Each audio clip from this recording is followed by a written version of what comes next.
Next up, Mr. briancrombie. When I got here tonight, they were kind enough to take me a tour, and they said that there's 58,000 distinct people that use a food bank in Mississauga every year. That's 8% of Mississauga. That's a tragedy.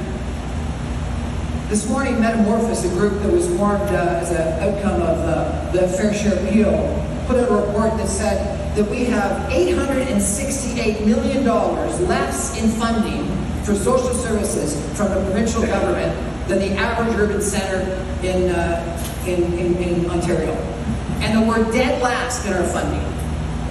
Last night, CBC, I understand, had a listening thing with 60 people, and they asked, first off, what do you like about Mississauga?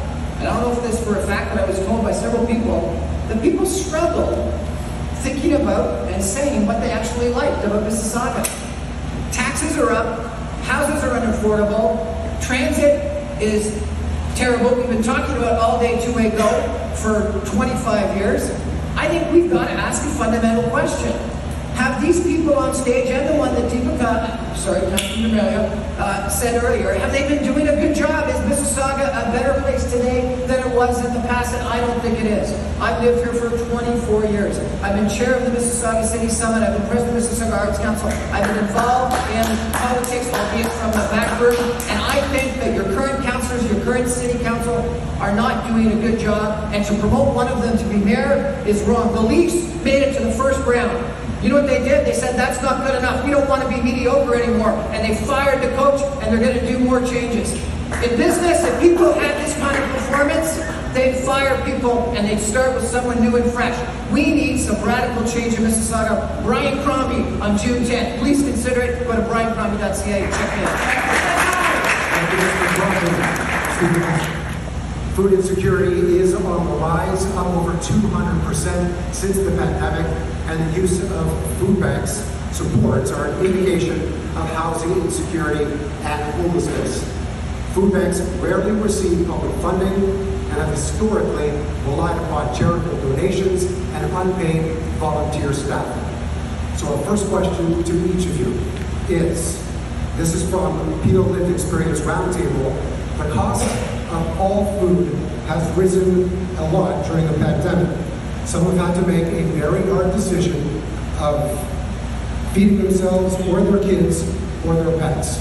So the question is, as mayor, how will you meet those people's needs now and keep people fed so they can remain housed to stay healthy, in jobs, in school, and in training as well? We start with Mr. Hill. Me? Fantastic, thank you. So I think there's two. Number one is this issue I talked to you about in regards to Peel not getting its fair share. If we're getting $868 million less than the average of Canadian urban centres, these people on Peel Council have not done their job.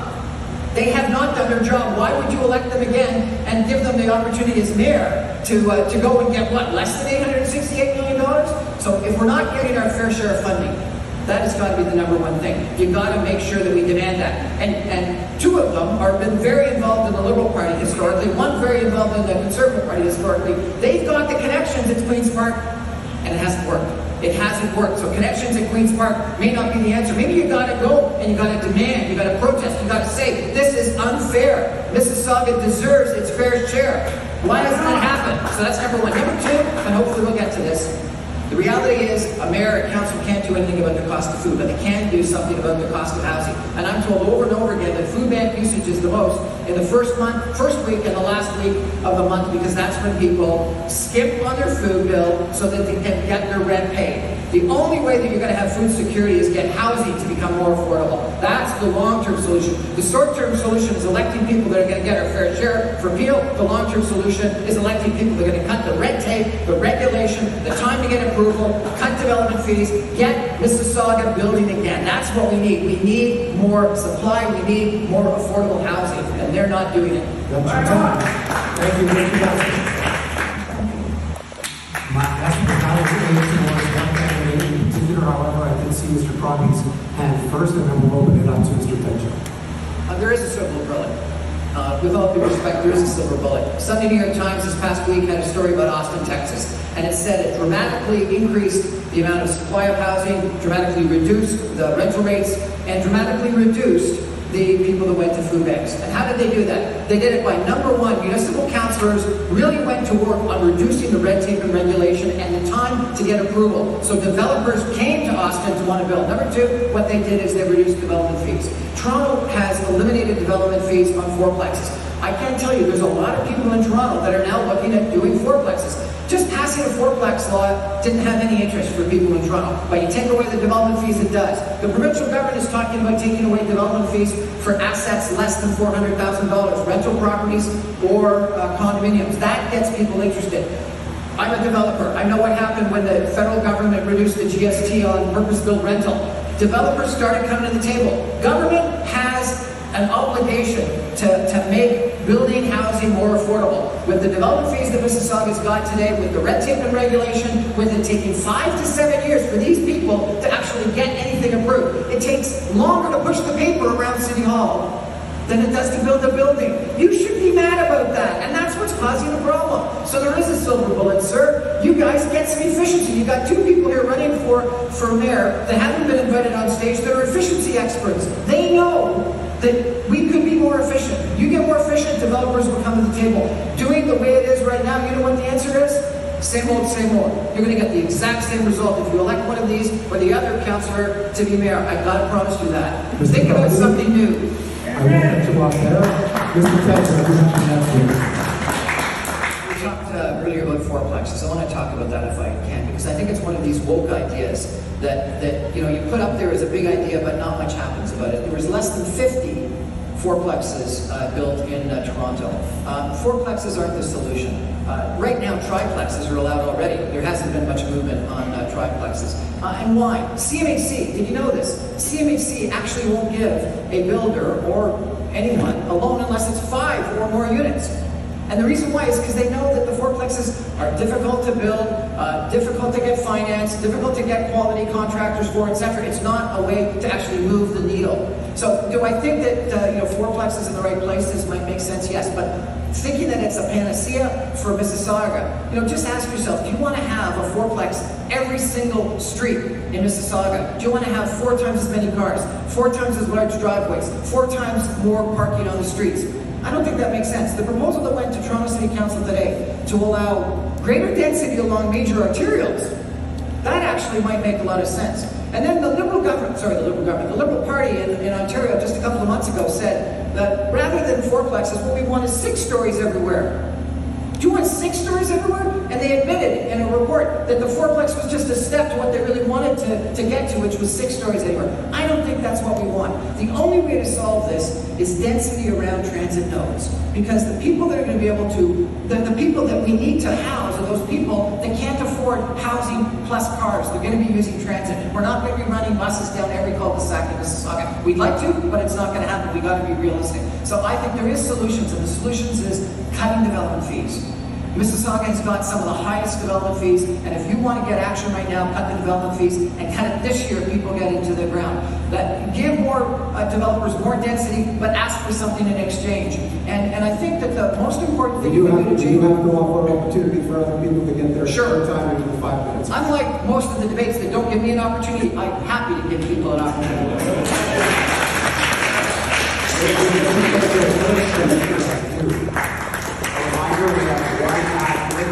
Comments, Mr. Crombie. We just heard that she wants to work collaboratively with Queen's Park. Then, before that, we heard that she's been advocating strongly. You know what? You do the same thing over and over again, you get the same result. You think you're going to get a different result. That's what Einstein called the definition of insanity. You know what? We had fair share appeal 20 years ago that then became metamorphosed. We are getting underfunded, and we've been underfunded for more than 2 decades. At some point in time, you people have got to rise up and say what we've been doing, who we've been electing, maybe it doesn't work. Maybe we should try something different. Elect the same people all the time, over and over again. You know what we're going to be? What Metamorphosis said, dead last of urban centers in regards to funding. I'm going to raise one other issue if I could. You know what? We were in Malton. Some of us were in Malton last night. Some people didn't show up. But we were in Malton last night. You know where the best public transit is in Mississauga? Where the people most in need live, right? No. Best public transit is where the richest people in Mississauga live. The worst public transit is where the people most in need live. The problem we've got is too many politicians vote and do stuff only for those people that vote. With 20% turnout, and those turnout being primarily the more well-to-do homeowners, older people, the reality is we don't get the right results for the people that are most in need. We need to elect people that really care and are going to put transit in Malta and are going to be not working cooperatively with people that say, no, thanks for coming. It's going to be with people that are going to actually make a difference. Make a difference. We should not be dead last. And are you happy being dead last? No. Then do something about it. Okay, we're going to enter the Pasco. You have one to ask. How will just a moment ago, the Metamorphosis Network reports and the provincial underfunding in the Peel region. More specifically, how will you use your platform to advocate for better funding? So yesterday, the Toronto Star had a report that Mississauga was the 10th most livable city. And they had Vaughan and Milton and Burlington and Oakville, all of our neighboring cities, as more livable. We've got a problem. And so the answer to your question is, I think obviously we need change. The reality is if we have turnout of 20%, which is what we had last time, and you're all happy with same old, I'm not going to get elected. It's going to be Carolyn Parrish or one of the existing councillors that's going to get elected. And we're going to have, I think, the same result. You know, I have had the pleasure of meeting some of the other potential candidates for mayor. You've got some pretty impressive people that are putting their names forward. I'm not the only one. There's some pretty impressive people. One sitting there, one sitting there. There's others in the audience. Where's Be Alive? He's back here. You know, really impressive. Thank you, Be Alive. Really impressive people that have got really interesting ideas. And the first thing that they asked me when I came in, the reporter said, Mr. Crombie, you're way down in the polls. Why? You know what I wanted to say? Turn the mirror on yourself, Mr. Reporter. Because when the Toronto media only interviews these people and has only an address of a horse race and doesn't let anyone else actually have a chance to speak to you, that's the result that you're going to get. You know, it's not democracy. Peterborough is interesting. Peterborough is interesting because what happened is they allowed online voting. And in the advanced polls and in the in-person polls, the incumbent was leading. But the incumbent lost to a young person on election day because the online results came in. There are young people in this city. There are people that aren't the wealthy, well-to-do homeowners in the city that want to get involved. But the reporters in this room, you got to educate who they are. And you got to give people an opportunity. So I got to tell you, if you want the same result as you had, which is you're going to be 10th most livable city, the dead last in funding from the provincial government, with $864 million less in funding from the provincial government. Elect Carolyn Parrish for mayor, because that's what you're going to get. If you don't want that, consider voting for someone new that is passionate, that could make a change. And I am in the development business. I know what it will take to get people to build buildings, to build transit. I've chaired transit lines. I know what can get that going. But you know what's going to happen? 20% of the people are going to show up, and you're going to get the exact same result. Because none of you are mad enough about the crisis that we're in, with taxes too high, houses unaffordable, crime going up. I could go through the list. And no vision for what Mississauga could be, where Mississauga could be in the future. What have we talked about in regards to waterfront, retail entertainment, wonderful parks, better transit? We need a mayor that's got some vision. Thank you very much. You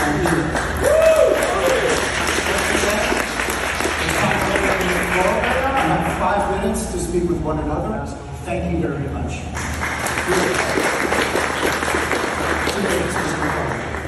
I think I've already said several times that I think we need to change things, and that's up to you to decide. But I think the other thing is that we've lost our vision for what Mississauga could be about. I think Mayor Hazel McCallion knew she rebuilt Celebration Square, City Hall, Living Arts Center, Hershey Center.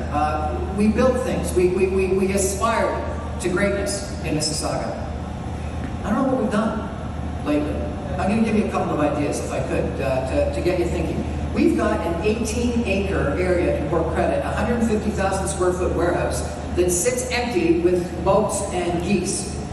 If this was in Vancouver, they'd turn it into Granville Island Market. If it was in Chicago, it would be a wharf. If it was in Baltimore, it would be the Inner Harbor. There are 19 cities in North America today proposing or constructing waterfront retail entertainment because it's what people want. You know what your council did? They approved 10 more condos. We've got the third largest urban park in North America. You take a look at Riverdale, Pinchin Farms, and Arundel Conservation Areas, it's 551 acres. It's the third largest urban park. Is it as significant as Central Park is to Manhattan or Stanley Park is to Vancouver? No, because we haven't planned it right. We haven't done the right things. We have been talking about all-day, two-way go on the Milton-Mississauga line forever. It has an 8-to-1 benefit to cost ratio. If we build it, it would be equivalent to a surface subway in Mississauga. And we don't have the advocates that go and demand it. But for some reason, Scarborough does, and gets the Scarborough extension, or Shepherd Subway gets the extension, or they get the to Vaughan. What's wrong with us? Maybe we, go and talk to them, but we don't advocate strongly enough. And one more, the Britannia Farms. Have you seen it? It's at Bristol Road in here, Ontario. It's, I think it's 120 acres or something like that. It's sat fallow forever. We haven't done anything with it. In Toronto, it would be Riverdale Farms. In North York, it would be Black Creek Pioneer Village.